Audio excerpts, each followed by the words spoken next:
আসসালামু আলাইকুম। আপনারা যারা খাদ্য অধিদপ্তরের বিভিন্ন পদের পরীক্ষা দেবেন, আপনাদের জন্য আমরা আজ থেকে পরীক্ষার আগ মুহূর্ত পর্যন্ত নিয়মিত সাজেশনমূলক ভিডিও প্রকাশ করব এবং যে কোনো আপডেট তথ্য পাওয়া মাত্রই তা আপনাদের জানিয়ে দেব।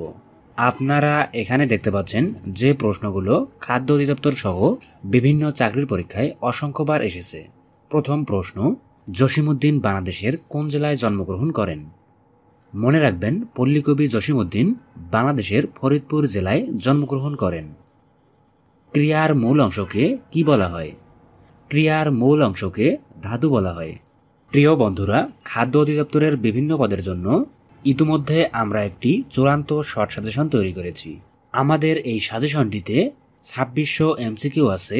ইনশাল্লাহ আপনারা যদি এখন থেকে আমাদের এই সাজেশনটি ফলো করেন, শুধুমাত্র এই শর্ট সাজেশনটি থেকেই 70 থেকে 80% প্রশ্ন কমন পাবেন। আমাদের এই সাজেশনটি যে কোনো সময় হোয়াটসঅ্যাপ, ইমো অথবা জিমেইলে নিতে পারবেন। এই সাজেশনটি কিনতে স্ক্রিনে দেওয়া হোয়াটসঅ্যাপ নাম্বারে দ্রুত যোগাযোগ করুন। বাই দ্য ওয়ে, বিষাদ সিন্ধু উপন্যাস কে লিখেছেন? বিষাদ সিন্ধু এই বিখ্যাত উপন্যাসটি লিখেছেন মীর মোশাররফ হোসেন। মুক্তিযুদ্ধ ভিত্তিক উপন্যাস কোনটি? নিচের অপশনগুলোর মধ্যে হাঙ্গর নদী গ্রেনেড একটি মুক্তিযুদ্ধ ভিত্তিক উপন্যাস। উপসর্গের সাথে প্রত্যয়ের পার্থক্য কি? উপসর্গের সাথে প্রত্যয়ের পার্থক্য: উপসর্গ থাকে সামনে, প্রত্যয় থাকে পেছনে। কবি বিহারীলালকে ভোরের পাখি কে বলেছেন? কবি বিহারীলালকে ভোরের পাখি বলে আখ্যায়িত করেছেন বিশ্বকবি রবীন্দ্রনাথ ঠাকুর। অমিতাক্ষর ছন্দের প্রবর্তক কে? অমিতাক্ষর ছন্দের প্রবর্তক মাইকেল মধুসূদন দত্ত। ভাষার মূল উপকরণ কোনটি? ভাষার মূল উপকরণ বাক্য। আট কপালে অর্থ কি? আট কপালে অর্থ হতভাগ্য। বাংলা ভাষায় উপসর্গ কত প্রকার? বাংলা ভাষায় উপসর্গ 3 প্রকার। মুক্তিযুদ্ধভিত্তিক আত্মজীবনী a story of my time গ্রন্থের লেখক কে? A story of my time এই গ্রন্থটি রচনা করেন মঞ্জুরুল হক। বাংলাদেশের জাতীয় পতাকার রূপকার কে? বাংলাদেশের জাতীয় পতাকার রূপকার বা ডিজাইনার কামরুল হাসান। আলালের ঘরের দুলাল কার লেখা? আলালের ঘরের দুলাল এই উপন্যাসটি পেরিচাঁদ মিত্রের লেখা। এক সাগর রক্তের বিনিময়ে বাংলার স্বাধীনতা আনলে যারা গানটির সুরকার কে? এক সাগর রক্তের বিনিময়ে বাংলার স্বাধীনতা আনলে যারা এই গানটির সুরকার আপেল মাহমুদ। মাইকেল মধুসূদন দত্ত রচিত ঐতিহাসিক নাটক কোনটি? মাইকেল মধুসূদন দত্ত রচিত ঐতিহাসিক নাটক কৃষ্ণকুমারী। বাংলা সাহিত্যের আদি নিদর্শন কোনটি? বাংলা সাহিত্যের আদি নিদর্শন চর্যাপদ। ভাষা আন্দোলনের পটভূমিকায় রচিত মনির চৌধুরীর নাটক কোনটি? ভাষা আন্দোলনের পটভূমিতে রচিত মনির চৌধুরীর নাটক কবর নাটক। ময়ূর শব্দের সমার্থক শব্দ কোনটি? ময়ূর শব্দের সমার্থক শব্দ শিখণ্ডী। নদী ও নারী উপন্যাসের রচয়িতা কে? নদী ও নারী এই উপন্যাসটি রচনা করেন হুমায়ুন কবির। বাংলা সাহিত্যের যুগসন্ধিক্ষণের কবি কে? বাংলা সাহিত্যের যুগসন্ধিক্ষণের কবি ঈশ্বরচন্দ্র গুপ্ত। বাংলা সাহিত্যে আধুনিক পর্ব শুরু হয় কত শতকে? বাংলা সাহিত্যে আধুনিক পর্ব শুরু হয় 1900 শতকে। চর্যাপদের প্রাপ্তিস্থান কোথায়? চর্যাপদের প্রাপ্তিস্থান নেপাল, অর্থাৎ নেপালের রাজদরবার থেকে চর্যাপদ আবিষ্কার করা হয়।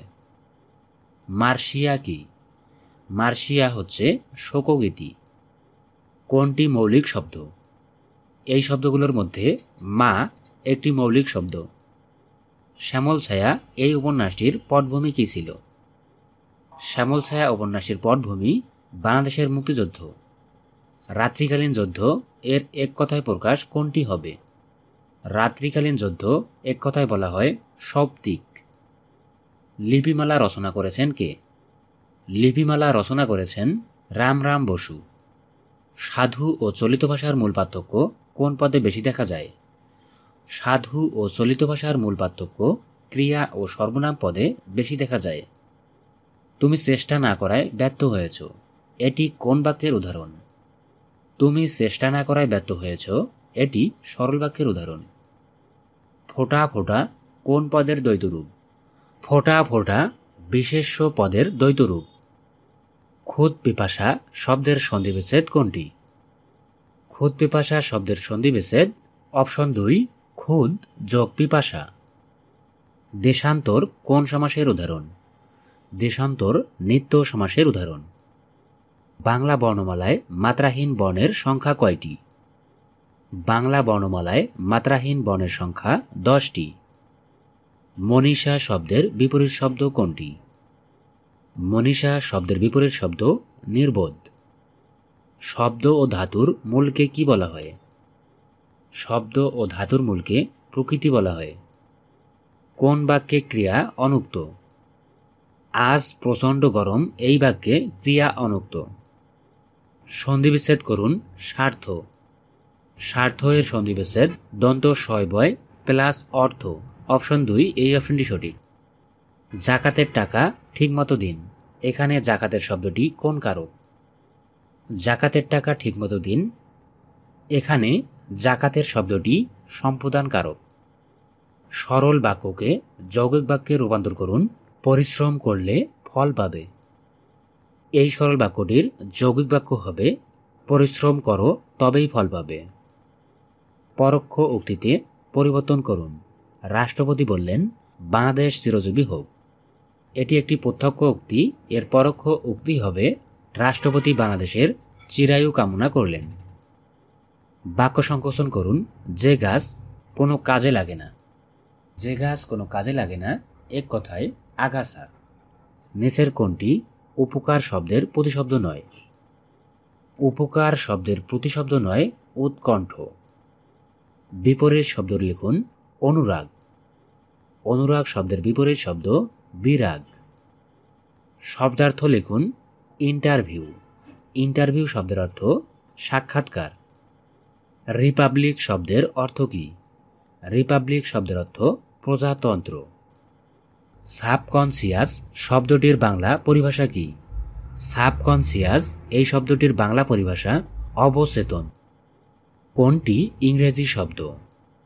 নিচের শব্দগুলোর মধ্যে কমা একটি ইংরেজি শব্দ। শূন্যপুরাণ রচনা করেছেন কে? শূন্যপুরাণ রচনা করেন রামায়ণ পণ্ডিত। বীরবল ছদ্মনামে কে লিখতেন?